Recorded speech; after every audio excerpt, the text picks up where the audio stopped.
WhatsApp. Dengan WhatsApp ni, suatu masa kita gunakan charge bateri. Kalau jenis mahal sikit 7-8 jam, guna non-stop. Ambil bateri, kita kena ambil charger, charge. Kalau jenis yang cak ayam saya ni 2-3 jam ni kena charge. Sebab jenis bateri cak ayam, bateri pun tak percaya ni. Sama lah dengan iman kita. Allah Ta'ala tahu dah bagaimana pembuat handset ni, dia tahu handset ni kadar bateri dia sekian. Lepas bateri dia lemah, kena charge. Begitulah iman kita. Allah Subhanahu Wa Ta'ala tahu kita ni hamba-hamba dia, kena ada masa tertentu untuk dicharge balik bateri iman. Jadi bulan Ramadan ni sebulan Allah Subhanahu Wa Ta'ala perintahkan kepada kita untuk melaksanakan ibadah-ibadah di bulan Ramadan supaya nak charge kita punya bateri. Macam mana Allah Ta'ala charge kita punya bateri? Caranya dengan Allah Ta'ala melarang kita daripada melakukan perkara-perkara yang membatalkan puasa. Selama 13 jam lebih ni, kita Alhamdulillah 13 jam. Kalau di Eropah, jadi kan 20 jam. Maknanya sehari ada 24 jam. Maknanya 4 jam je untuk moreh, buka puasa, sahur. 4 jam tu kita tuan. Kita baru 13 jam. Selama 13 jam, 20 jam, kita tahan diri kita, kontrol kita punya hawa nafsu daripada perkara-perkara yang membatalkan puasa. Tengok makanan, Allah, kali ikut hawa nafsu kita tentu nak makan. Kali ikut bagi akal kita, air panas-panas ni kalau tak minum air keluar dalam badan, boleh sebab sakit, boleh sebab mati. Itu kalau ikut hawa nafsu dan juga akal fikiran kita. Ini Allah Ta'ala nak ajar kepada kita bahawa ada lagi benda yang lebih penting daripada kita turut. Selain daripada hawa nafsu, selain daripada akal kita ni, ada lagi yang lebih penting, iaitulah kita turut dan patuh perintah Allah SWT. Kalau hari panas, tuan-tuan muslimin muslimat, tengok air, bukan kata air dengan jat-jat kita nak telan, tangga, panas, haus. Tapi kita tahan ni. Pukul 7 setengah jam lagi sampai 7:15, jadi kurang ada 10-15 minit lagi. Sabar. 7:20 ada beberapa minit. Sabar. Kita akan tahan. Dan bila kita berjaya menundukkan nafsu kita, masa itulah iman kita akan terbina, terjana dan menjadi mantap kuat. Jadi itu. Dan hasil daripada terbinanya iman ni, maka jadilah sikap kita sebagaimana ayat yang saya baca tadi. Ayat saya baca tadi itu, saya rujuk sebuah kitab didirikan oleh Dr. Yusuf Qaradawi, Al-Iman wal Hayah. Saya rujuk kitab ni setahun sekali. Bila nak tazkirah Ramadan, saya akan balik. Sebab kita kuliah biasa, rekod tafsir hadis, biasalah. Kitab-kitab ni janganlah. Sikap kita orang beriman, bila kita kata puasa ni untuk memantapkan iman kita, apa hasil? Kalau cikgu di sekolah, dia buat plan, okay, ajar tajuk ini, cara pedagogi dia, ini. Lepas dari kelas tu, lepas habis pelajaran PNP dia, di ujung tu dia catat impak, catatan. Berapa orang faham, berapa orang menguasai, berapa yang belum menguasai, topik mana, tajuk apa yang lemah, pelajar belum menguasai. Jadi kita kena ada impak kita. Dan ayat Surah Al-Ahzab yang saya baca tadi itu memberi, kita kata, indikator, dia cek masing-masing. Dan contoh dalam Al-Quranul Karim, yang pertama sekali saya nak sebut, kalau kita baca Quran, Alhamdulillah kita tadarus Al-Quran. Jangan lepas ni tak ada terus. Ada pula tu tahun depan 2014. Kita baca Al-Quran, bila Allah Ta'ala perintah kepada hamba dia, Allah Ta'ala akan guna Ya ayyuhallazina amanu. Bukan ya ayyuhallazina amnu. Ada orang kata amnu ni orang amnu ni. Amanu. Amanu asal perkataannya amana. Ita'diyah. Iman ni kena buat sungguh-sungguh. Kalau wazan sarah dia dari segi bahasa Arab atau wazan af'ala. Kena buat sungguh-sungguh sebab iman ni tak datang dengan sendiri. Kita kaya saja kat rumah tak datang. Kena mari, kena usaha, tazkirah, kuliah, tadarus, baca Quran, belajar, Quran itu ini. Itu kita nak menjalani proses iman. Asal kata dia amana. Atau mana af'ala. Dia tak mari golek. Jadi iman ni kita kena ada proses kita nak bina ni. Dalam Quran satu ayat kalau kita cek, tak ada yang Allah Ta'ala sebut ya ayyuhallazina aslamu, wahai orang-orang yang wahai orang-orang Islam.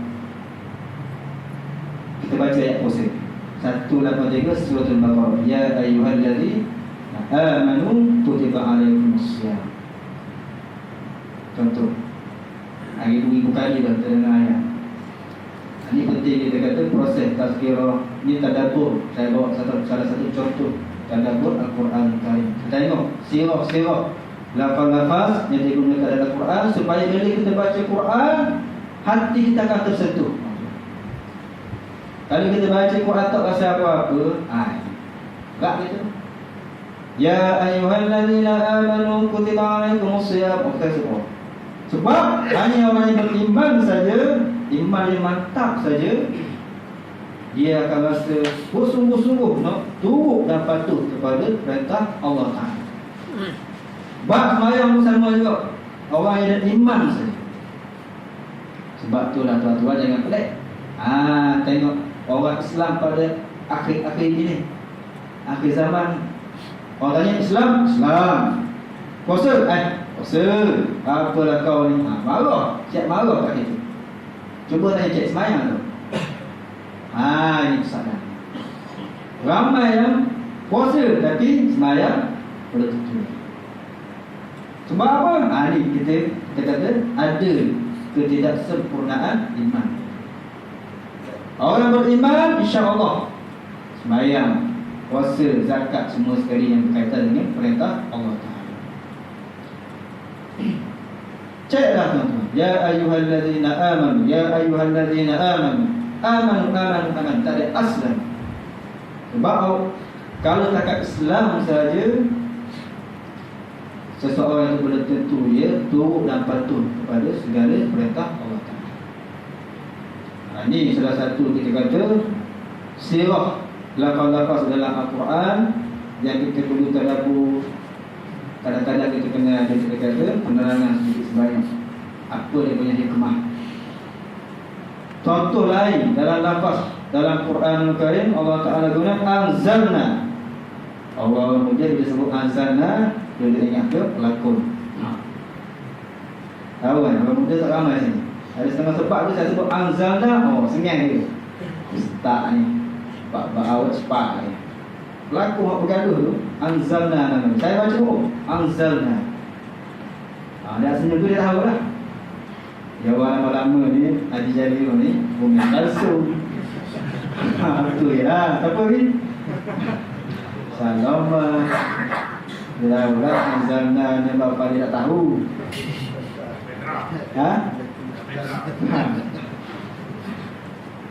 Contoh kata lain anzalna. Inna anzalna. Kita baca ni, kita imam baca, kita pun baca, kita pun hafal surah ni. Anzalna Allah Ta'ala sebut dalam banyak ayat juga. Selain daripada suratul Qalb, dalam suratul Ad-Dukhan, Hamim Kitabil Mubin, Inna anzalnahu fi lailatin mubarakah, Inna kunna munzirin. Ini saya tarik perhatian, biar kita mari semangat nak baca Quran, nak belajar Quran, nak tadabbur Quran, biar kita rasa seronok. Biar bila kita faham bahasa. Apa maksud anzalna yang berkaitan dengan Quran? Dalam Quran ni hujan pun Allah Ta'ala guna anzalna wa anzalna minas sama', turun juga. Dalam surah Al-Hadid, wa anzalna al-hadid, dan kami turunkan besi. Quran pun Allah Ta'ala guna anzalna. Law anzalna hadzal Quran, suratul Hasyr. Dia berbeza. Kalau disebut anzalna, maksudnya Al-Quran itu diturunkan secara sekaligus dari Lauh Mahfuz ke Baitul Izzah. Bila kita baca tu, ini cerita penurunan Quran dari Lauh Mahfuz ke Baitul Izzah. Daripada Baitul Izzah kepada Nabi SAW melalui perantara malaikat Jibril alaihissalam, Allah Ta'ala guna kalimah nazzala. Nazzala maksudnya diturunkan secara sedikit-sedikit, berperingkat. Contoh kita baca dalam suratul Furqan, nazzala al-Furqan ala 'abdihi al-ayah. Dan banyak lagi ayat-ayat ini. Nazzala diturunkan secara berperingkat, sedikit demi sedikit. Itu bila kita faham, oh, kita akan rasa seronok bila kita baca Al-Quran, dan hati kita akan rasa tersentuh bila kita baca Al-Quran. Dan yang keduanya, kalau kita berhati dalam Quran juga, kita nak cek ni iman kita setakat mana. Kita ambil contoh ayat suratul Baqarah, ayat puasa 183. Kita buka Quran sebelah kiri, sebelah kanan kita undur 5-6 ayat sebelum dia tu 178. Kalau ada Quran, kalau ada handset boleh buka sekarang. Apa Allah Ta'ala berfirman? Ya ayyuhallazina amanu kutiba alaikumus qisasu fil qatla. Al-ayat panjang. Wahai orang yang beriman, kutiba alaikumus qisas fil qatla, diwajibkan, difardukan ke atas kamu qisas, hukuman qisas dalam perkara yang pembunuhan. Al-hurr bil hurri wal 'abdu bil 'abdi wal unsa bil unsa. Kita baca ayat puasa, ya ayyuhallazina amanu juga 183, 178. Ya ayyuhallazina amanu juga sama. Kalau kita ada iman ni, ini arahan daripada Allah Ta'ala ni, khas kepada orang-orang yang beriman. Hati kita akan tersentuh. Kutiba alaikumus siyam, difardukan, diperintahkan, diwajibkan ke atas kamu siyam. Oh, kena puasa ni, ayat-ayat ni suruh puasa di bulan Ramadan. Kalau tinggal semua kali kena qada, wajib qada. Oh, siapa tahu. 178, kutiba alaikumul qisas, difardukan, diwajibkan, diperintahkan ke atas kamu menjalankan hukuman qisas fil qatla, dalam perkara.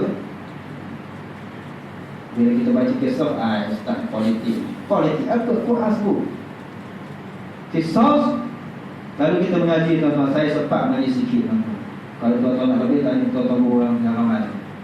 Kita Ustaz Cak Ayam ni, kita cakap dari Cak Ayam ni lah. Qisas salah satu daripada, kita kata, undang-undang dalam jenayah syar'iyah. Mesir tu yang sedang dirampas kuasa, berlaku pergolakan, 480 orang lebih mati sekarang, 8,000 lebih cedera sekarang, ada yang buta, terkena peluru hidup, macam-macam lah dibasahnya, dibakar hidup-hidup pun ada. Ni yang jambang ni, ada seorang ni, oh jauh tempat Mesir lah. Dahsyat. Balik pada qisas. Qisas hudud, qisas ta'zir dalam kanun jenayah syar'iyah. Kau ni yang mereka takut. Ketua perisikan tentera mereka kata sebab dia nak jatuhkan Mursi, sebab Dr. Mursi ni Al-Hafiz nak tegakkan khilafah Islamiyah dan nak laksanakan syariat Islam. Kau ni dia takut ceruk ni tu lah. Dengan masaknya, dengan mereka pentarungnya melakukan sedemikian. bab melakukan kisos.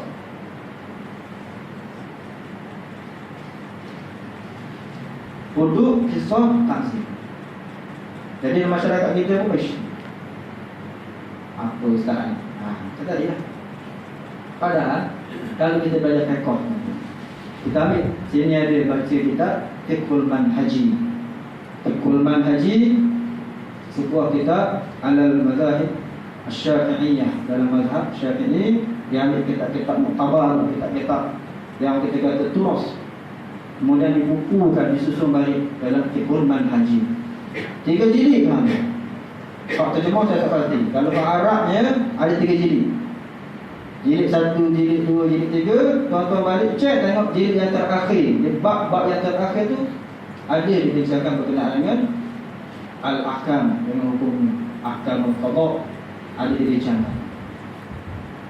Maknanya ini satu daripada fiqh, ilmu fiqh. Kita dulu ingatkan ilmu fiqh ni hanya taharah, haid, nifas, mayang, haji itu saja. Kita dulu ingat rupa-rupanya dalam ilmu Islam terlalu banyak. Nak kahwin, fiqhul munakahat. Ulama cari ayat Quran, cari hadis, semua kali pendapat ulama dibincangkan dalam fiqhul munakahat.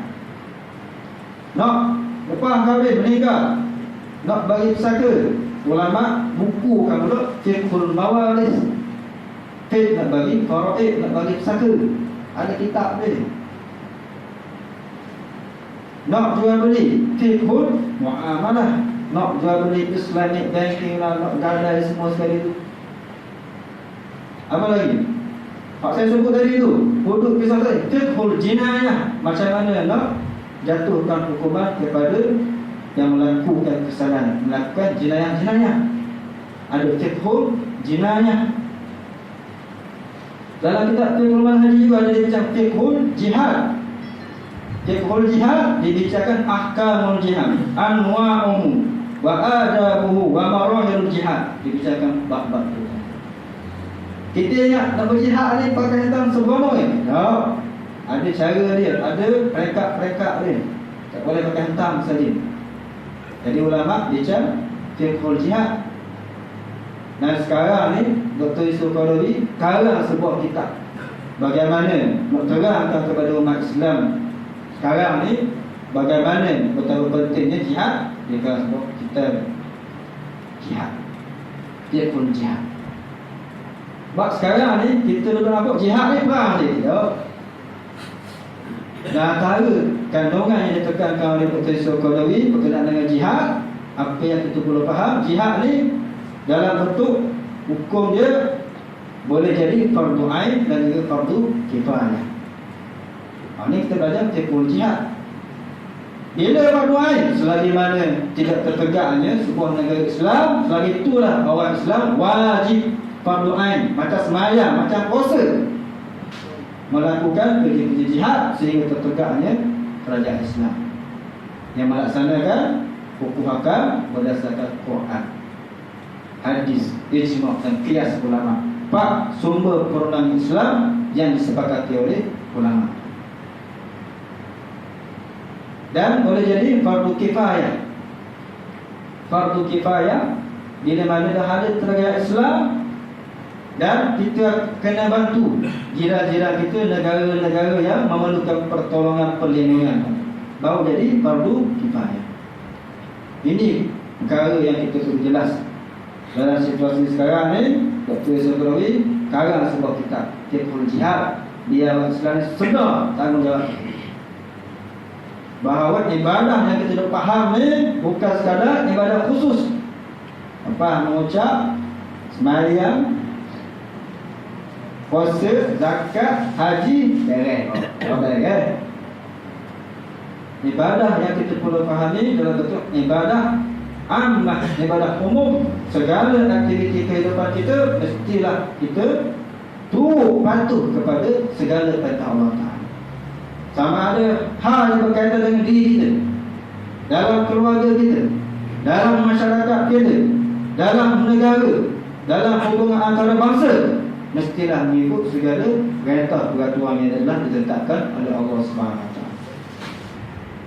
Itu dia betul clear berkenaan dengan perkara-perkara yang disebut ilmu fiqh. Dan berbalik kepada fiqhul jinayah yang ada dalamnya satu undang-undang kisos yang saya baca ayat tadi. Ustaz buat kajian. Ini bukan kajian saya lah. Saya pergi istimewa bawah ni, seorang ustaz cerita macam mana nak beritahu kejahilan masyarakat umat Islam sekarang ni menjadi penghalang kepada tertegaknya ataupun dilaksanakan syariat Islam. Orang Islam sendiri yang menjadi mahjub, penghalang dinding kepada tertegaknya Islam. Orang Islam sendiri yang kabur dengan agama di sini. Apa lagi nak dakwah kepada non-Muslim? Orang Islam sendiri pun tak faham. Seorang ustaz tu, inilah ni cerita lah. Dia buat kajian. Ditanya kepada 200 orang lebih responden. 2 soalan. Soalan yang pertama, kalau seorang mak rafiq langgar anak tuan-puan mati, apa tuan-puan nak buat? Mak rafiq langgar kita, apa kita nak buat? Jawapan yang pertama, mak rafiq tu dikatakan kita selepas dia dapat bersalah semua sekali, kena denda. Dan denda tu kerajaan yang ambil. Papasan kerajaan yang ambil. Itu satu. 2, mak rafiq tu masuk mahkamah semua kali, kena denda. Sama, denda. Yang 2 ni, denda tu kita yang dapat. Ahli waris yang dapat, ahli keluarga yang dapat. Bila tanya pada 200 responden lebih, 200 lebih ni, semua nombor 1 ke nombor 2? Ha? 1 ke 2? Kuat sih kau. Kalau nombor 1 soft. Kalau tak pay kuda, air ketum. Dua tu ya. Kalau pilih nombor 1 tu, katakan dia kena denda 500,000. Tahun 99 seorang ustaz di Terengganu buat kajian. Nilai nyawa nak bayar, kena bunuh ni nak bayar balik berapa kok? Tahun 99 berdasarkan beberapa negara yang laksanakan hukuman qisas ni, 500,000. 500,000 dapat ahli keluarga. Memang nak lah. Apa barang kalau 500,000 kerajaan sapu semua kali. Tu dah kena dah kita. Minyak naik semua, barang naik semua. Ni kabar-kabar angin je, cukai hartanah naik 30%. Tak tahulah, tak percaya. Adapun nak tunggu balik apa ni 2014. Ini kabar-kabar. Berita baik. Baik punya berita ni. 500,000 dapat semua ada. Okey, soalan yang kedua, masih musikat lah. Apakah pandangan tuan-tuan, puan-puan terhadap hukuman qisas? 1, zalim, kejam, segala yang negatif. 2, adil, bagus, baik, segala yang positif. Hampir 95% daripada 200 lebih itu yang kata negatif. Zalim lah, primitif lah, itu ketinggalan, segala yang negatif. Padahal yang dipilih soalan 1 tadi itu, anak kita kena langgar mati, kemudian masuk mahkamah sana, denda itu kita dapat. Yang itulah kisah tuan-tuan. Yang dapat duit pampasan dia itu kepada kita, itulah kisah. Nak beritahu kejahilan masyarakat kita menyebabkan pelaksanaan syariat Islam tak dapat dilaksanakan. Orang Islam sendiri jahil. Sebab dalam hukuman qisas, kalau dia ada beberapa kategori. Kalau bunuh dengan sengaja, amdi, kena balas tadi. Dalam kategori mak rafiq melanggar anak kita ni, mati anak kita, itu jadi syibhul amdi, separuh sengaja. Jadi separuh sengaja, hukuman berubah daripada bunuh balas balik kepada bayar diat. Rupa-rupanya bila orang tahu dia punya kebaikan, hukuman yang Allah Ta'ala perintah ni, tak ada sebab lagi kita nak pilih peraturan hukuman selain daripada perintah, selain daripada hukum hakam yang telah ditetapkan oleh Iza qadallahu wa rasuluhu amra. Tak ada sebab lagi dah kita. Puasa ikut Nabi, sembahyang ikut Nabi, pergi ke Makkah ikut Nabi. Tiba-tiba kita nak laksanakan hukum hakam, sebelah ni kita tinggal zaman ni sesuai dengan zaman unta saja. Zaman taik unta saja. Dia yang taik unta. Tak ada sebab lagi. Inilah yang kita nak hasil daripada tarbiyah Ramadan. Hasil yang iman yang mantap. Sikap kita bila dengar saja perintah Allah Ta'ala, sami'na wa ata'na. Wallahu a'lam. Wassalamualaikum warahmatullahi wabarakatuh. Alhamdulillah.